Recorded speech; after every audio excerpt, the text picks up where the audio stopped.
Hi dear students, हमारा topic चल रहा था आपके कक्षीय चुंबकीय आघूर्ण, जिसमें हमने कक्षीय चुंबकीय आघूर्ण को कैलकुलेट कर लिया था। आज अपन बात करेंगे बोर मैग्नेटॉन की। किसकी बात करेंगे? बोर मैग्नेटॉन की, जो कि काफ़ी अच्छा और इम्पोर्टेंट टॉपिक बनता है आपकी क्लास के लिए। ठीक है, तो जैसे कि अपने को पता है कि इलेक्ट्रॉन्स का या फिर चार्ज का क्या होता है, क्वांटीकरण होता है, क्वांटिनाइजेशन होता है। उसी तरीके से जो आपका कोणीय संवेग है L, उसका भी क्या होता है, वो भी क्या होता है, क्वांटीकृत होता है। क्या होता है? क्वांटीकृत होता है। ये थोड़ा थ्योरी का टॉपिक है, साथ में मिक्स, इसलिए इसको पहले से राइट डाउन कर रखा है ताकि आपको ज़्यादा उसमें समय नहीं लगा, आप यहाँ से सीधा का सीधा उसको राइट डाउन कर सकें, नोट्स बना सकें। ठीक है, तो कोणीय संवेग क्या होता है? क्वांटीकृत होता है। क्वांटिनाइजेशन क्या होता है, ये प्रोसेस आपको बताने की नीड नहीं है, जूनियर क्लासेस में आप पढ़ चुके हैं। यानी कि अलग इलेक्ट्रॉन है तो उनका क्या होना, छोटे छोटे क्वांटम्स में उनका हम डिवाइड कर देते हैं उनको। फिर जब भी वहाँ पे एनर्जी या फिर किसी का भी ट्रांसफ़र होता है तो वो उन सब में पार्टिकुलरली अलग अलग वे में होता है और छोटे छोटे क्वांटम्स बन जाते हैं और अपने को एक क्वांटम नंबर मिलता है, वहाँ पर क्वांटम संख्या मिलती है। उसी तरीके से कोणीय संवेग का भी क्या होता है? क्वांटीकरण होता है। ठीक है, तो कोणीय संवेग भी जब क्वांटीकृत होगा तो इसका मतलब इसको भी अपने को एक क्वांटम नंबर में दर्शाना पड़ेगा। तो अब जो आपका L था कोणीय संवेग, वो L किस में आ जाएगा डियर स्टूडेंट्स? वो L आएगा h/2π square root of small l and l+1। अभी हम आपको बताएंगे कि स्मॉल l यहाँ पे क्या है। तो यहाँ पे बेटा जी h/2π को अपने को पता है कि हम h/2π को क्या लिख सकते हैं, h/2π को अपन लिख सकते हैं यहाँ पे h क्रॉस। h/2π को हम क्या लिख सकते हैं? h क्रॉस लिख सकते हैं। ये अपना क्या है? प्लांक कांस्टेंट है। तो h/2π की जो वैल्यू होगी वो क्या हो जाएगी? 1.054 मल्टीप्लाई 10⁻34 जूल सेकेंड। ठीक है, अब L क्या है? यहाँ पे कक्षीय क्वांटम संख्या है, ऑर्बिटल क्वांटम नंबर है। ठीक है, जो ये स्मॉल l है आपका, कक्षों में, छोटे छोटे कक्षों में ये सीन होता है। स्मॉल l है वो क्या है? 0 से 1 से 2, यहाँ से बढ़ते बढ़ते ये n-1 तक जा सकता है।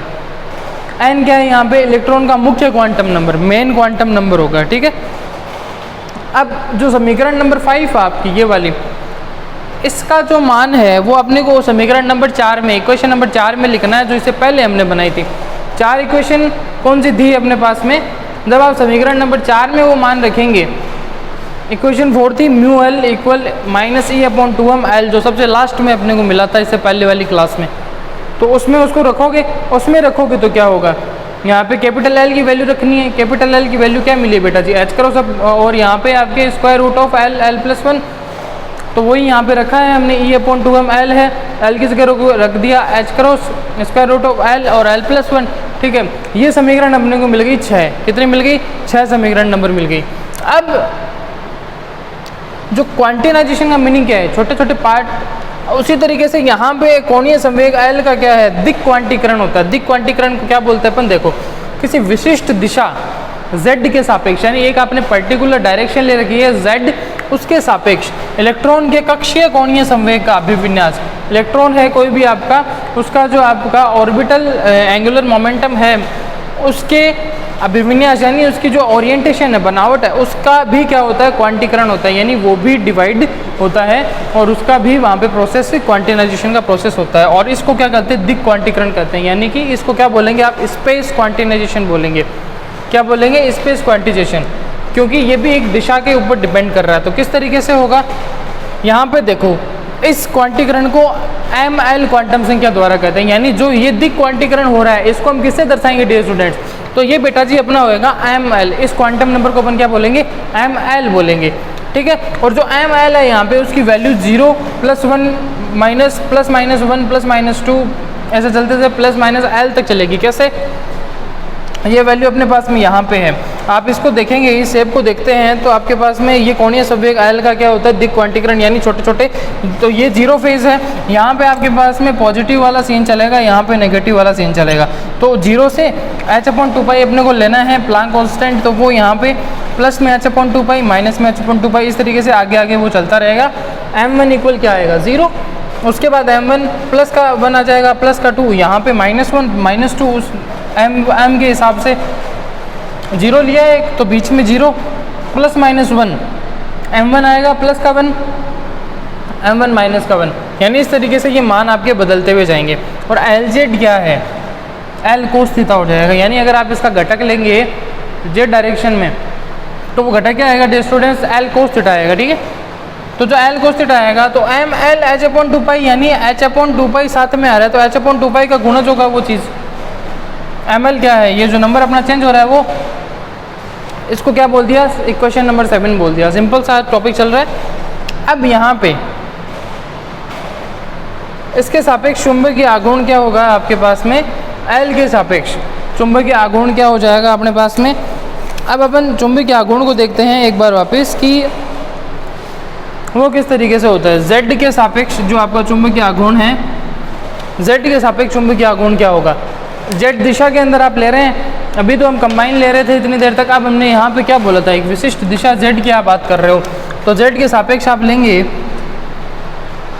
तो म्यू एल z, यानी z दिशा में, यहाँ पे z लगाने मतलब आपने z दिशा में दिखा रहे हैं, M L E H upon 2m, ये यहाँ पे आपके पास में सूत्र आ जाएगा, फॉर्मूला आ जाएगा, ठीक है। यहाँ पे जो आपके स्क्वायर रूट में एल एल प्लस 1 था उसको यहाँ पे एम एल कर दिया, और ई एच अपॉन 2m जो चल रहा था उसको हमने आगे कंटिन्यू करा। ये समीकरण नंबर क्या आ गई अपने पास में, 8 आ गई, ठीक है। अब जो इक्वेशन नंबर 6 है और जो इक्वेशन नंबर 8 है, ये आपकी इक्वेशन नंबर 6 है और इक्वेशन नंबर ये वाली अपनी 8 है। इससे अपने को ये पता चलता है कि जो चुंबकीय आघूर्ण है वो ई एच अपॉन 2m की क्या है, गुणज है। यहाँ पे ई एच अपॉन 2m और यहाँ पे भी ई एच अपॉन 2m, ये जो चुंबकीय आघूर्ण है वो इसके गुणज में चलता रहेगा, यानी एम एल आपका बदलता रहेगा, लेकिन ई एच अपॉन 2m क्या है, जैसे इलेक्ट्रॉन का क्वांटिनाइजेशन करते हैं तो वहाँ पे क्या बोलते हैं कि जो अब आगे आगे आपको इलेक्ट्रॉन्स की जो एनर्जी या जो भी उसकी वैल्यू मिलने वाली है वो क्या होगी, एक ई के गुणज में चलती हुई रहेगी। 1 हो सकता है, 2 3 4 और वो होगी भी क्या, एक कंप्लीट नंबर होएगा वहाँ पे, वो ऐसे मिश्र आपके भिन्न में नहीं हो सकता है। तो उसी तरीके से यहाँ पे आपके पास में जो वैल्यू चलेगी वो ई एच अपॉन 2m के गुणज के रूप में चलने वाली है। और जो यहाँ पे ई एच अपॉन ये 2m है, ये जो वैल्यू ई एच अपॉन 2m है, इसी को क्या बोलते हैं, बोर मैग्नेटोन बोलते हैं। क्या बोलते हैं, बोर मैग्नेटोन। इंपॉर्टेंट क्वेश्चन है आपके एग्जाम के रिगार्डिंग, तो इसको क्या बोलते हैं, बोर मैग्नेटोन बोलते हैं। और इसे म्यू बी से दर्शाते हैं, इस पूरी वैल्यू को हम किससे दर्शाएंगे, म्यू बी से दर्शाएंगे। और दैट मीन्स कि क्या हो गया, म्यू बी क्या आ जाएगा डियर स्टूडेंट्स आपके पास में, ई एच अपॉन 2m आ जाएगा। इसको बोल दिया समीकरण नंबर 2। अब ई एच अपॉन 2m का मान भी अपन निकाल लेते हैं, क्योंकि बोर मैग्नेटोन क्या है, एक कांस्टेंट वैल्यू है। अब इसका मान कैसे निकालेंगे वो देखो।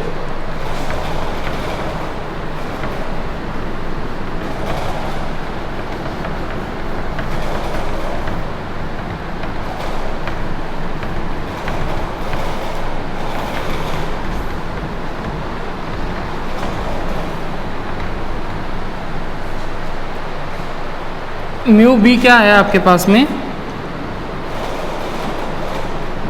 ई एच अपॉन 2m।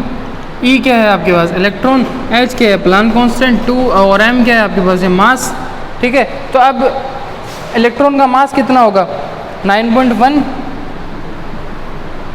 मल्टीप्लाई 10 की पावर माइनस 31 ये हो जाएगा। और आपके पास kg, एच प्लांक कांस्टेंट, आपके पास में प्लांक कांस्टेंट क्या आ जाएगा, एच क्रॉस 1.0। यहाँ पे अपने पास e h cross upon 2m चल रहा था ना, तो यहाँ पे भी क्या आएगा, ई एच क्रॉस अपॉन 2m ही आएगा, क्योंकि एच में और एच क्रॉस में डिफरेंस है, तो ये चीज़ अपने को ध्यान में रखने वाली होती है, ठीक है। तो यहाँ पे एच क्रॉस आएगा, एच क्रॉस क्या है अपना, प्लांक कांस्टेंट है, और प्लांक कांस्टेंट की वैल्यू कितनी हो जाएगी बेटा जी, 1.05, और यहाँ पे भी लिखी थी 1.054 मल्टीप्लाई 10 की पावर माइनस 34 जूल और सेकेंड, ठीक है। और इलेक्ट्रॉन 1.6 मल्टीप्लाई 10 की पावर माइनस 19,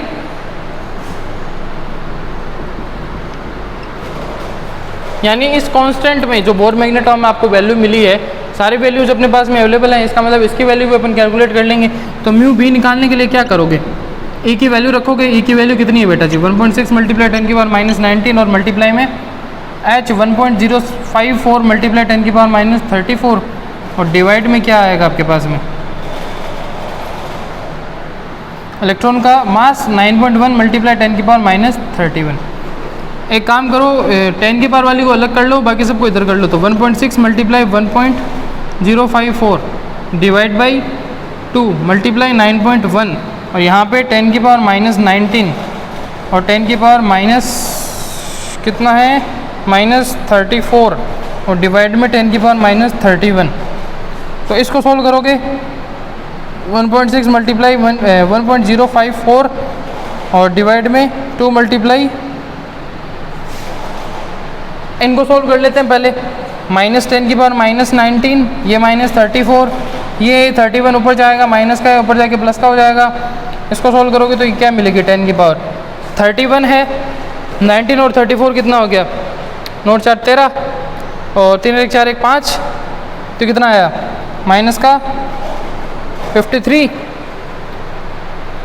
9 और 4 कितने हो गए 13, ऊपर जाएगा 1 3 1 और 5, तो माइनस का 53 और प्लस का 31 आएगा। आगे और इस 10 की पावर को सोल्व करोगे तो 53 में से 31 माइनस कर दो, कितना आ जाएगा 21, कितना आया 22 आ जाएगा। हाँ 5 में से 3 2, 3 में से, ठीक है, कितना मिलेगा माइनस का 22 मिलेगा आपको। और ये माइनस का 22, और इसको जब आप पूरा सोल्व करोगे यहाँ वाले पोर्शन को, तो आपको मिलेगा वहाँ पे 9.27 मल्टीप्लाई 10 की पावर -24, 9.27 मल्टीप्लाई 10 की पावर -24, यानी कि यहाँ पे 2 पावर और बढ़ जाएगी, इधर से जाएगी वो आगे, और ये मिलेगा आपको एम्पियर मीटर स्क्वायर। यानी बोर मैग्नेटोन का डियर स्टूडेंट जो आपका यूनिट होती है, मात्रक होता है, वो क्या होता है, एम्पियर मीटर स्क्वायर होता है। हमने क्या करा, इसको कैलकुलेट करने के लिए सिंपल सा एक बार इसको रिवाइज कर लेते हैं। मैं आपको समरी में इसको वापस ब्रीफ में शॉर्ट में बता देता हूँ कि जो कोणीय संवेग है उसका क्या होता है, क्वांटीकरण होता है। जब क्वांटीकरण होता है तो एल अपना क्या होगा, h/2π, और स्क्वायर रूट में आपके पास एल और l+1 आ जाएगा। जब ये आ गया तो h/2π को आप क्या लिख सकते हो, h क्रॉस लिख सकते हो, तो h क्रॉस लिख दिया, square root of l+1, equation number 5 बोल दिया। h/2π को h क्रॉस लिखा था, जो कि अपना प्लांक कांस्टेंट है, h क्रॉस की वैल्यू आ गई 1.054, 10 की पावर -34। एल कक्षीय क्वांटम संख्या, ऑर्बिटल क्वांटम नंबर, एल आपके पास में 0 1 2 3 और n-1 तक चल जाएगा। एन इलेक्ट्रॉन का मुख्य क्वांटम नंबर हो जाएगा आपके पास में, और 5 से जो वैल्यू है वो 4 में रखोगे, 4 ये एक वाली इक्वेशन थी, तो इसमें एल का रखा, तो ये मिल गई आपको इक्वेशन नंबर 6, ठीक है। अब एक विशिष्ट जेड दिशा में करेंगे तो वहाँ पे क्या होगा, अभिविन्यास का भी क्वांटीकरण होगा, तो उसको दिक् क्वांटीकरण अपन बोलेंगे। और एमएल क्या है, क्वांटीकरण एमएल को अपन क्या बोलते हैं, ये क्वांटम संख्या है, ये इसको एमएल से शो करेंगे अपन, जो ये दिक् क्वांटीकरण हो रहा है उसको। तो एमएल 0 +1 -1 2, और डायग्राम में बताया था किस तरीके से प्लस और माइनस वहाँ पे शो करेंगे। L Z L cos theta, उसकी डायरेक्शन में घटक, तो एम और h/2π हो जाएगा। 7th इक्वेशन इसको आप बोल सकते हो। तो अब आगे अपन क्या बोल सकते हैं, z के सापेक्ष z डायरेक्शन में लोगे एक पर्टिकुलर, ऐसे अपन करते हैं ना कि एक की वैल्यू के पहले एक कंप्लीट वैल्यू होती है, फिर उसको हम तीनों अलग अलग डायरेक्शन के लिए x y z के लिए लेते हैं। तो यहाँ पे आप z घटक के लिए ले रहे हो, ठीक है। तो न्यूअल z और m l h/2m 8th equation आ गई। 6 और 7 से 8 से ये पता चल रहा है कि ये EH/2m के क्या है, गुणज के रूप में है। और जब इसके गुणज के रूप में है तो इस EH/2m को अपन क्या बोल देते हैं, बोर मैग्नेटोन बोल देते हैं। और इस बोर मैग्नेटोन की वैल्यू निकालने के लिए EH और m की वैल्यू यहाँ पे पुट कर देंगे, तो आपको मिलेगा 9.27 मल्टीप्लाई 10 की -24। नेक्स्ट वीडियो में एक नया टॉपिक लेके आएंगे आपके लिए। मिलता है नेक्स्ट वीडियो में फिजिक्स सीखने के लिए। तब तक के लिए keep learning, keep growing. Thanks for watching the video. Do like this video, share with your classmates, subscribe our YouTube channel. Thank you very much.